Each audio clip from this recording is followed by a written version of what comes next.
Well, U.S. Special Counsel John Durham's report on Trump-Russia to be released today at 4 p.m. And the headline here is that the FBI had no evidence of Russia collusion and solely relied on Trump opponents. All right, we're going to bring in our panel today to discuss Florida GOP strategist and lawyer Ford O'Connell and the host of Money Talk with Melanie Collette. Melanie, we're also bringing back Brianna and Brian. I'm going to start with you, Melanie. This is something that is pure vindication for the former president, right?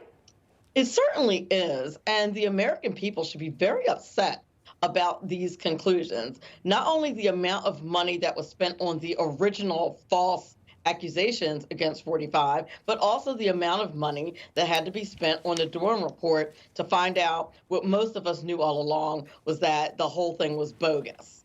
So, Ford, I want to switch over to you.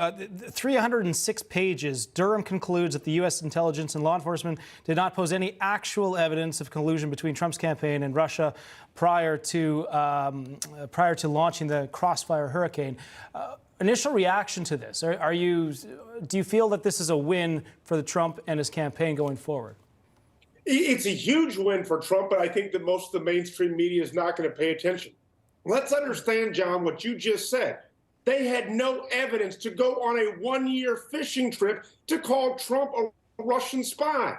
And essentially, you harmed a presidency for 3 years, and you make people now question that under political pretenses, the Obama FBI tried to harm a political opponent. When people say that the elections in America are not free and fair, this is proof positive of that. And we haven't even discussed John Brennan and burying the Hunter Biden laptop in the CIA. Yeah, interesting. And we're getting information in real time here in terms of what is contained in that 305-page report. But one of those details is there are 320 mentions, Brianna, of Clinton in that report. We were discussing President Obama, former President Obama earlier, but 320 mentions of Clinton. Some other takeaways here: that special counsel Robert Mueller concluded his investigation, and that investigation did not establish that members of the Trump campaign conspired or coordinated with the Russian government in its election interference activities. So this doesn't seem to be something that is sort of, well, it could be perceived that. It seems like it's a clear, nothing, no collusion at all. Oh, well, actually, there was collusion, and that collusion was done by the Clinton campaign. And, in the Durham report that just came out, it's showing that the FBI, that you had John Brennan, you had Obama, Biden, Attorney General Lynch, Comey, they were briefed in July of 2016 that Hillary Clinton was drumming up this fake story. And what did you hear from the mouthpieces of their camps? That Donald Trump was colluding with Russia. You heard it up until the election. And thank God voters are smarter than the Democrats we have in office because they still voted for Donald Trump. But nonetheless, like we've just said, they launched an entire investigation into this man, and they won't do it to Hillary Clinton when she started all of this. 320 mentions of Clinton in this 306-page report. Just incredible. Brandon, over to you. What do you make of how Trump plays into this now going forward with his campaign and maybe possible pushback against all of this? This has been years of looking into this.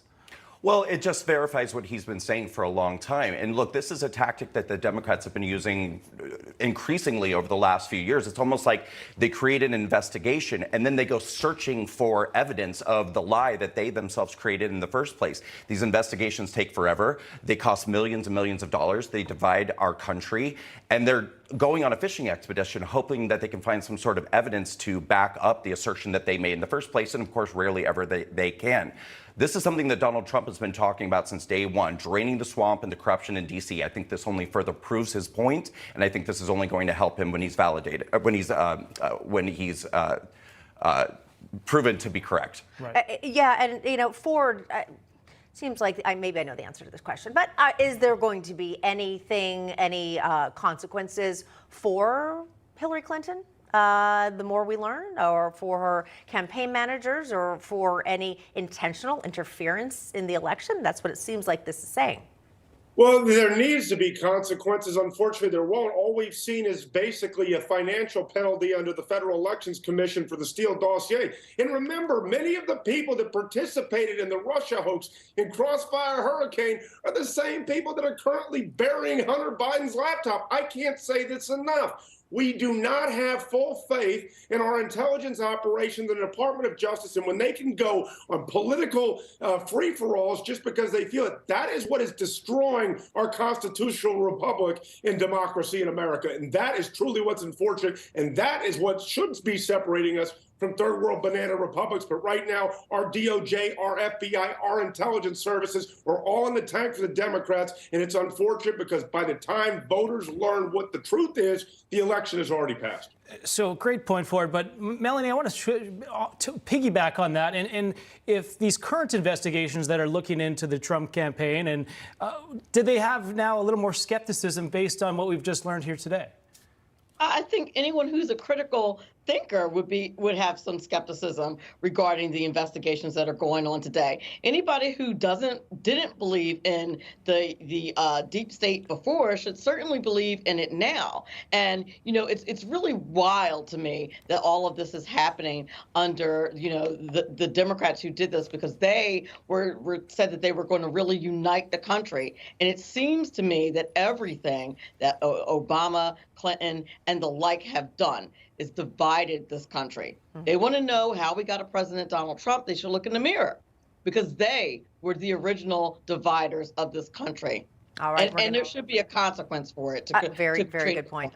Very good point. All right, we're going to have to leave it there. Melanie, Collette, Ford O'Connell, Brianna Lyman, Brandon Strzok. Great having all of you with us.